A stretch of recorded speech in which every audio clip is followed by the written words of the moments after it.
Happy Football Friday. Welcome to Orange and Blue today. I'm James Merilatt, filling in for Cecil Lammy, who is on the radio at the moment, sitting in with D-Mac doing the drive. And Andrew Mason is here. Now, as soon as we're done, Mace, you're hopping across the hall, and you're going to be on with D-Mac and Cecil. So Orange and Blue today is being rated by the drive, but I appreciate you spending this half hour with me, and we'll break stuff down and kind of tee you up and set you up for heading over to the drive. Oh, no worries. And of course, are you doing it remotely or are you coming in? But you're going to be on at 6 p.m. on the DenverFan.com PM edition over on 104.3 with Will Peterson. I am. I will be sitting in this room right here. Will Peterson and I will be doing that. So the DenverFan.com crew is all over it this afternoon at the Fan. And Mace, it's been an interesting week, to put it mildly. I was putting together my list of topics I wanted to talk to you about because I don't normally get to do this show with you. So it was all these things I wanted to get your opinion on and trying to figure out, well, what's number one for me? And I guess it has to be Adam Schefter coming on with Schlereth and Evans yesterday. And I don't know if it's a bombshell necessarily, but it was pretty definitive of him saying George Paton's going to be back. You can write that down. And Russell Wilson's coming back, which I get the second part of that. The contract makes it to where, hey, he's almost got to come back. You have to make that work. You have to give it another season. Were you surprised that at this point, though, George Paton has been declared, I guess, safe? I mean, Adam Schefter putting that out there, that tells me that that's what he's hearing and that George Paton's coming back. And then Nathaniel Hackett was not declared safe. I mean, this is like when you've got like some kind of natural disaster and you post on Facebook declared safe, right? and the thing about Adam is, if he says something like you can write it down, that's pretty definitive. I mean, like he was dug in a couple of years ago, for example, on the Niners taking Mac Jones. And it turned out, of course, it took Trey Lance, but he wasn't quite as definitive as he was with that statement. And I think there's a couple of things in play. Number one, I think it's very interesting how often you see George Paton pregame talking with Greg Penner, Kerry Walton Penner, and Rob Walton, and even saw the Penners with George Paton and Garrett Bowles at practice about a week ago when Bowles was watching on the side, and all of them were together. So I think George Paton has successfully kind of put himself in a position of being almost a right hand to the Penners, and that's one of the things that may well be saving him at this point. Now, that being said, it's all fluid when you talk about the kind of coaches the Broncos might hire if and when they replace Nathaniel Hackett. We'll get into that, but I think he's really kind of set himself to be someone who has become a trusted source of counsel for Greg Penner and Kerry Walton Penner, even though, as Adam Schefter said, they're soliciting thoughts. They're getting a lot of feedback and seeking out a lot of counsel at this point. Yeah, I guess it's like any corporate job, right? You got to know who to cozy up to. And, George Paton's no dummy. He knows, hey, cozy up to the new owners. I guess for me, if I'm Greg Penner, I'm looking at it and saying, okay, well, clearly this isn't working. So we have to change things. Russell Wilson, you just realistically can't change that. There's at least some hope there where you've seen moments where he's looked pretty good this year. I mean, honestly, he played well in the Seattle game considering the circumstances. That was like playing in a Super Bowl in terms of the hype and the buzz and, the buzzsaw that he walked into up there. You could talk yourself into that. I think you're looking at Nathaniel Hackett. There has been no reason to believe that's going to get any better, right? Like after the bye week, them won a game. They've gotten worse. Like the punt on it. But if I'm Greg Penner, I'm looking at it and saying, well, George Paton, you picked that guy. So 12 months later, we're going to go back into a coach search and have the same person leading the charge. That seems a little odd to me, May. So I've got a theory. I want to run this theory by you. Okay. Of how on earth could George Paton sell Greg Penner on that? Because that to me is a tough sell. I think the spin is, and we saw this, remember the story 6-7 weeks ago when John Elway out of the blue was talking to Chris Thomason up in Minnesota and talking about how much they loved Kevin O'Connell during the interview process. And it was like, well, that's weird. Why would they say that? I think the story is we liked Kevin O'Connell the most. He was our pick, but we went with Hackett because we thought we were getting Aaron Rodgers. We had a handshake agreement. We had a, gentleman's agreement, whatever you say. So we actually got it right. We wanted the guy that's 10-2 in Minnesota. We went this way on the Aaron Rodgers thing. That was a mistake. But if we go through the process again, we'll get it right. That's my working theory on how he's selling Greg Penner on this. What do you think? I think that's possible. I think another theory to consider is that he may have wanted Dan Quinn, who of course went back to Dallas, is getting paid like a head coach, is doing a phenomenal job, and that someone like Quinn, who remembers Russell Wilson when he walked into an NFL building for the first time, that maybe if you get another shot, if you don't end up getting a Sean Payton type of coach, that maybe that this is somebody you could bring in and be able to kind of get Russell Wilson in line. Someone who would have the gravitas to say, Russ, we're doing it this way. Right. And so I think that may also be in play as well, but also just generally looking at the coaching search and saying, okay, what did we do wrong here? Why did we miss this? And saying we missed this because maybe we put too much on the interview, for example, rather than the body of work going into it, and saying, all right, we're not going to make the same miscue that we did.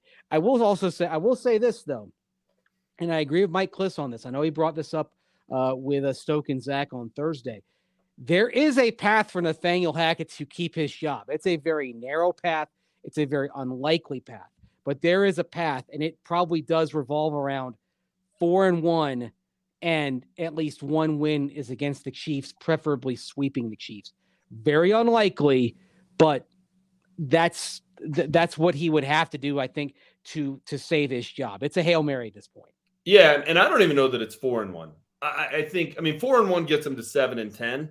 So you could say, hey, we didn't take a step backward. I think the record matters a little bit there.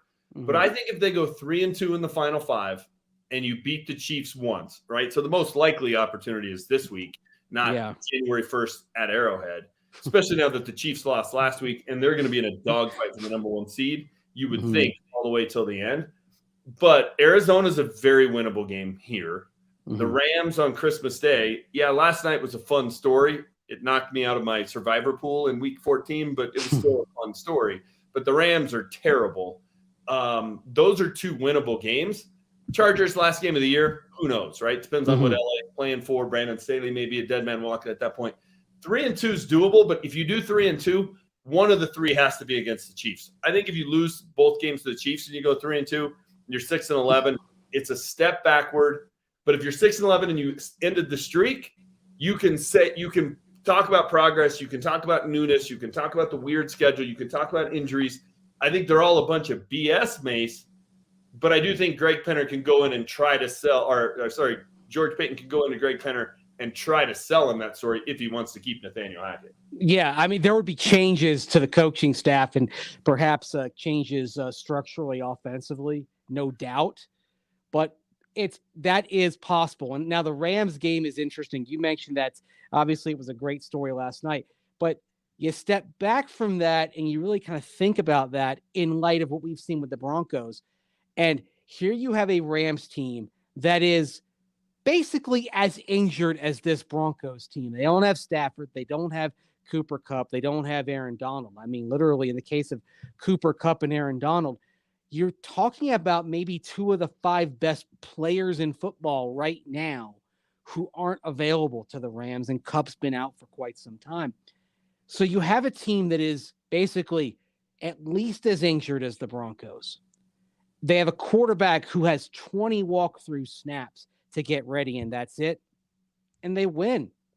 And especially down the stretch, they look better offensively than the Broncos did. So you say, okay, how come we can't get that? They got to 17 points, James.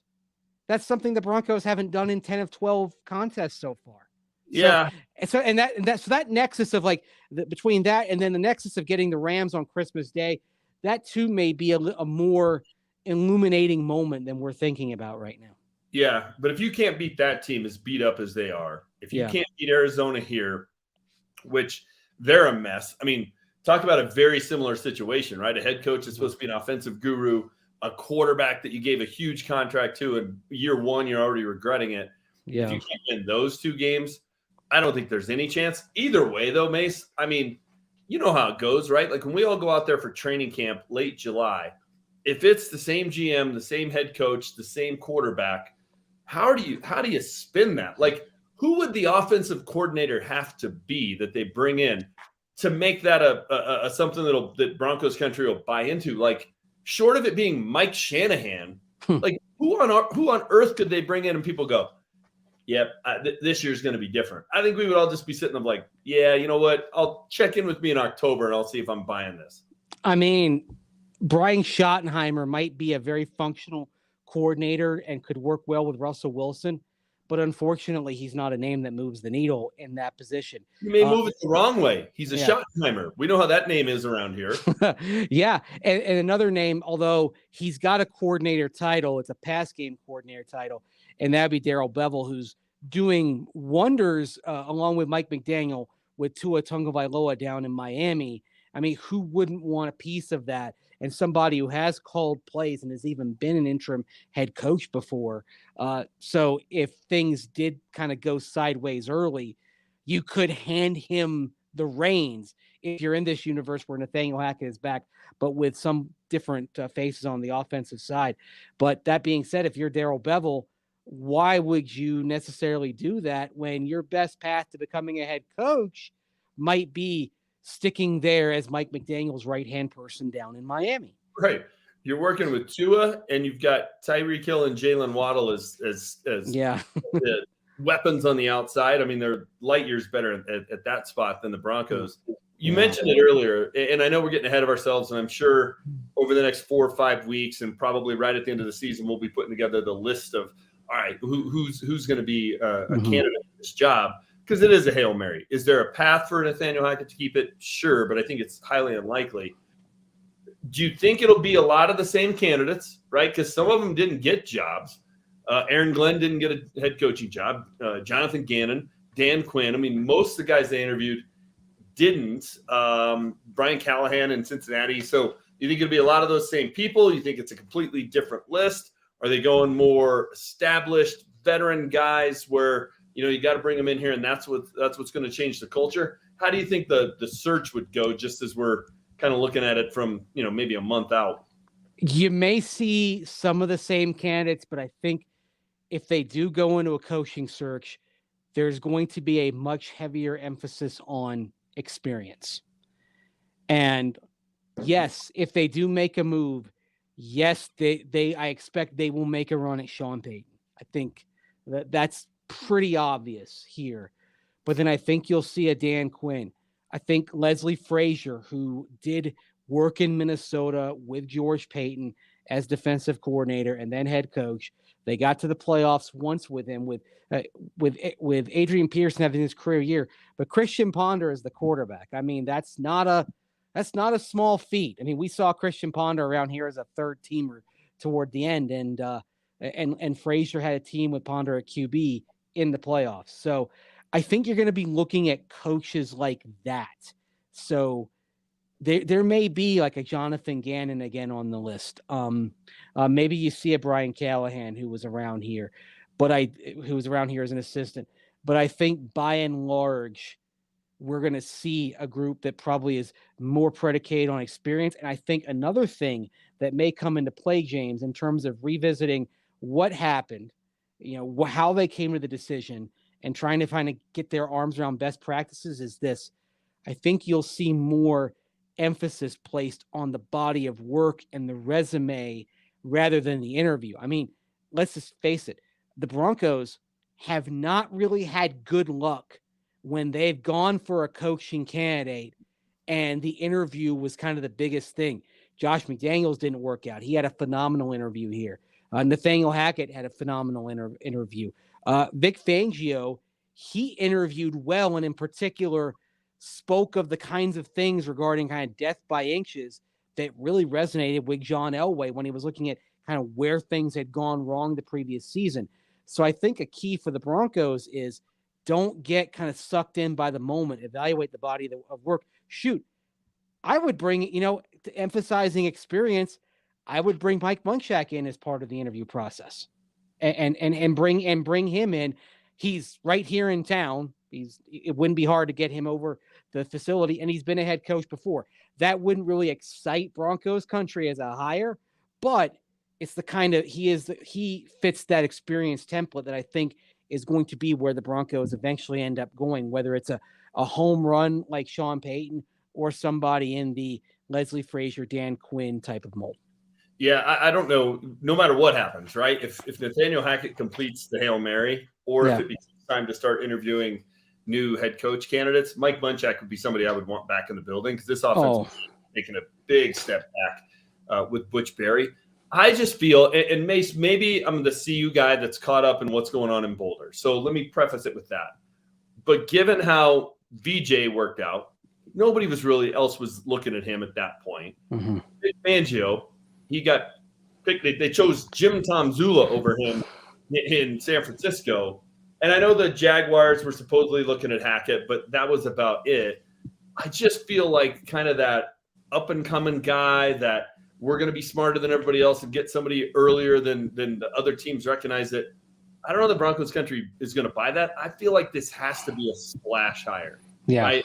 Sean Payton, you coax Mike Shanahan out of retirement. Not that I think that's going to happen, but that's just an example of a splash hire. Mm-hmm. To me, the move would have been, well, you get rid of George Payton, you replace him with Peyton Manning. That's your splashy move, and everybody in Broncos country is buying into it. Mm-hmm. I think George Payton stays, Russell Wilson stays. The only splash move you can make is a head coach. And I don't know how you sell Mike Munchak, Jonathan Gannon, somebody like that. I feel like it's got to be Sean Payton. Who else would even fall into that category, though, Mace? Who's out there? Like, I mean, Sean McVay wanted to retire a year ago. Everybody thinks he may walk away and go to the TV booth. If you're going to trade picks, LA needs them. Pay that guy $20 million a year to come coach here. I don't know, but like something splashy. That's what I feel like the Broncos have to do. All right. Well, this article is behind a paywall, so I wasn't able to read it. But here is probably a very spicy headline from Greg Bedard, who covers the Patriots. He's covered them for a long time for the Boston Sports Journal now, and he used to cover them for the Boston Globe. And the headline is, why the Cardinals game could be important to Bill Belichick's future in New England. Of course, the Patriots play the Cardinals on Monday night. Remember, there were rumors a couple of years ago about maybe Belichick wants to move on and go to the Giants, where he used to work under Bill Parcells back in the day. Well, obviously, and also Ray Perkins too, wouldn't want to forget him. That didn't happen. But what if, and again, I feel like I'm going to sound like the Bobs. What if, and this is a hypothetical here, but what if somehow spitballing? Yeah, you're spitballing. If somehow Bob Kraft and Bill Belichick just decided that 23 years is enough, but Belichick wanted to do a little bit more. I mean, you'd have to think about that, right? You'd have to. It's the ultimate splash. I mean, that's the ultimate splash. That's the splashiest move you can make. Period. The greatest coach in NFL history, probably it's him and Vince Lombardi. That's who's in the discussion. Yes. Yeah. And I can't believe I'm even hemming and hawing a little bit, but part of my question on it, Mace, would be, how old is Bill Belichick? And this isn't an ageism thing. He's got to be late 60s, 67, 68. Look, I want to say he might even be he's 70. He had turned 70 back in April, so he'd be 71 for his first game. Hey, Marv Levy made a bunch of Super Bowls after the age of 70. I get it. Yeah. So it's not about the age to me, because I think that guy's as sharp as he's ever been. Yes, I do. It's about how long do you want to do it, right? And maybe it is such a mess here that you're bringing him in here, and it's, hey, 2-3 years, you're a Band-Aid, fix things, we'll take it. I just sort of feel like the Belichick way, I don't know that that's a microwave solution. I feel like he's going to come in here and build this program, and over the next 5 years, all of a sudden it would be good. That would be my only worry about that. And I can't believe I'm hemming and hawing. Yeah. Daniel Hackett, and you're proposing Bill Belichick, and I'm going, well, but that would be my question. That would be the only thing I'd worry about. Okay, so if you want the microwave, a name that we haven't mentioned is Jim Harbaugh. There you go. That's the microwave, and that is probably predicated on what happens here in the next month. And frankly, I think with Jim Harbaugh, if you wanted him, you'd be saying, okay, yeah, hope Michigan wins it all. Because he's got Michigan so close right now. And look, Michigan means so much to him. Like there's the old thing of being a Michigan man. Being a Michigan man means something to Jim Harbaugh. Being in the footsteps of Bo Schembechler, who he played for, means something to him. He's gotten them past Ohio State. Now it's kind of, can you finish the job there? And so if they fall short, I'm not in the playoff, I'm not sure this happens. But if Michigan won the national championship and he'd climbed the mountain in college football, could he be enticed to go back to the NFL and climb the mountain? He got to the Super Bowl, but he didn't get there all the way. That would be very much a splash hire, and that would very much be a now hire. Because the thing with Jim Harbaugh, and this happened in San Francisco, after 3 or 4 years, he will drive everybody mad. That is the personality that he has.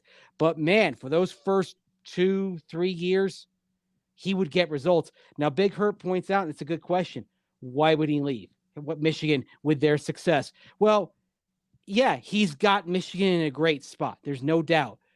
But you've basically got to re-recruit your whole team every year because of the transfer portal. College football coaching has never been harder than it is right now. And I wonder, kind of on a level below this, if we don't start seeing a bunch of top college coaches and top college assistants rushing off to the NFL to be assistants there and kind of work their way up the ladder in the NFL, where they don't have to deal with re-recruiting the roster every year. Yeah, and at some point, Jim Harbaugh has to decide, hey, am I a lifer, right? Like I'm going to Bo Schembechler, I'm going to finish at Michigan, or do I want to go back to the NFL? Yeah. I'm sure he feels like there's unfinished business in the NFL. If he gets a national championship this year, which, look, it's going to be tough because Georgia's sitting out there probably in the national title game, but his path is easier than it was a year ago. They're going to be the favorite against TCU, so you would expect them to get to the title game and face Georgia. I'd be all in on that hire. And you're going to hear this for 2 hours when you're with DMAC today, that everybody over at Dove Valley is Sherman soft. That would end immediately when Jim Harbaugh walks in the building. Like we wouldn't be watching, field day and regen days and jog throughs and, hey, it's Thanksgiving, let's all take the day off. Like that nonsense wouldn't be happening. Jim Harbaugh would put work first, which sign me up. Sign me up for that. I think that would be a great hire. Hey, real quick, Mace, as we get, toward the end of it here, we got to talk a little bit about the game that's this week. Oh yeah, game. That's right. I know that's tough because it's like, hey, at least back in 2010 when McDaniels got fired, it's all right. Let's see what you got in Tebow, right? Let's throw him out there.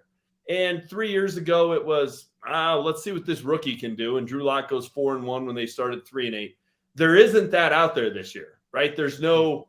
Let's see what anybody can do. Any young player on this team that you're excited about? Javonte Williams is sidelined. Jerry Judy's, not completely healthy. I don't even know what else there would be. So give Luke Wattenberg a couple of games at center. Right. I actually said that today to somebody, to one of the other Muggles as we were walking away from practice. Do you start thinking about okay, let's see what this Wattenberg kid has for a couple of games working with Russell Wilson. That's it's way down the line is what I'm saying. Yeah, there's really nothing. So this week it's about the streak, right? It's about the streak. Yeah. Can they end it? This feels like a 30-point blowout waiting to happen. Cortland Sutton's not going to play. As you pointed out, he's the 11th Bronco to miss time this year due to a hamstring injury. Yeah. Which is amazing. Mind-blowing. Oh, I mean, a ton of injuries, but the fact they've had 11 with that specific injury, a very avoidable, non-contact, has nothing to do with football kind of injury. Yeah. There's got to be changes in what they're doing there, too. Any reason to have any hope Sunday at 2:05 when they tee it up in the power field? I'll tell you what. I asked Nathaniel Hackett and Justin Alton this week about Albert Okwuegbunam, and really – the reason I asked is this is my own mind racing. You've got all these injuries at wide receiver. You're probably playing without Cortland Sutton. And on Wednesday, even Wednesday, Hackett said that Sutton probably wasn't going to play anyway, effectively. So why wouldn't you use Albert O as a big wide receiver? Just look, don't ask him to do any of the blocking stuff that a tight end's going to do. Just say, you're going to line up in space. Basically, you're going to be a big slot. We're going to try to create some mismatches here. And he basically said, yeah, that's something that they're looking into right now. So let's say we're in a universe where they go with a lot of 2 tight end packages, but or 3 tight end packages, but they involve Greg Dulcich and Albert O in space. You create some mismatches, maybe some things that the Chiefs have not seen on film. You surprise them a little bit. I mean, you get 2 tight ends that can go vertical like those 2. Albert O, we know, has had a drop problem over the years, but you get that. Maybe you can kind of catch him off guard a little bit. And then you have a couple of splash plays, and maybe you're able to kind of hang with them. You're able to grind out some drives perhaps and chew up some clock, shorten the game a bit. And then defensively, you do some of the Cincinnati stuff of dropping 7, dropping 8, and flooding the zone with men in coverage. And then hoping that Patrick Mahomes gets a little bit impatient. He's shown a lot more patience this year, by the way, than he did in the AFC Championship game, which is why those coverages haven't quite worked as well. There's a path. It's a very narrow path, but there is. I could see some wrinkles thrown in that give the Broncos a shot at the stunner. Yeah, every once in a while, desperation, you stumble into a solution, right? Because you had nothing else to try. I do think it's interesting. And I know it wasn't their highest scoring game, but their best offensive performance of the year was week 1 at Seattle. Yeah. That was the game Albert O played the most he's played all year. Mm-hmm. It's not a direct correlation, but it is funny to me. We've all watched the film. We all watch the All-22. We all pop into various offices and somebody's got it up on the screen. None of these tight ends can block. I mean, they're all whiffing on blocks every single play. Yet Albert O, how unbelievably bad at blocking must he be? Because I don't see Eric Saubert or Tomlinson or any of these guys just, pancaking guys. Mm-hmm. I would love to see Albert O out there. Maybe that would give you something to feel good about. Ending the streak would matter. It really would. It does. It really does. In that locker room, it does.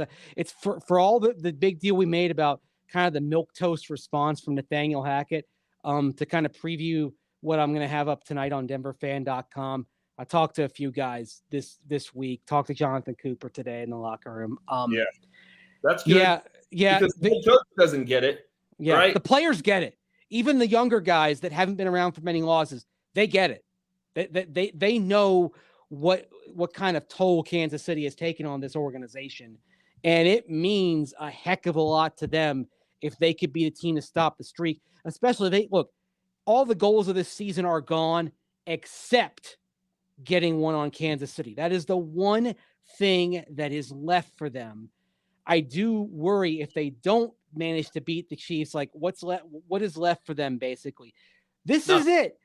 Get them on Sunday afternoon, and at least you have crossed off one item on the checklist. Yeah. All the others you're not going to get to, but you can get to this one. And it would be painful for Kansas City because they'll end up playing on Wild Card Weekend if they lose really to anybody. But if they lose to the Broncos, the Bills are going to pass them. The Bengals are going to catch them. So that would be a big loss. All right, we got less than a minute here, Mace. Put you on the spot here. What's your pick for Sunday? 24-17 Chiefs. And I know, crazy, keep it close. They've basically kept it close in every loss but the Panther game. Yep. Hasn't mattered what level they've played. I hope you're right because that would be more entertaining. I'm going to go 33-9 because I think this team scores 9 points every week. I feel like it's been 9 points. We should just pre-record halftime chill because we know what that's going to be. It's the same thing. I feel like, at least in terms of the performance. So I'll go 33-9. I hope you're right. I hope I'm wrong. Hey, if it's 24-17, you get a bounce here or there. Maybe they can pull off a miracle. But Mace, I know you got to run across the hall, hop on the drive. So everybody tune in, 104.3 The Fan, catch that. And then at 6 o'clock, it's Will Peterson and I on the PM edition. Thanks for joining us on Orange and Blue today.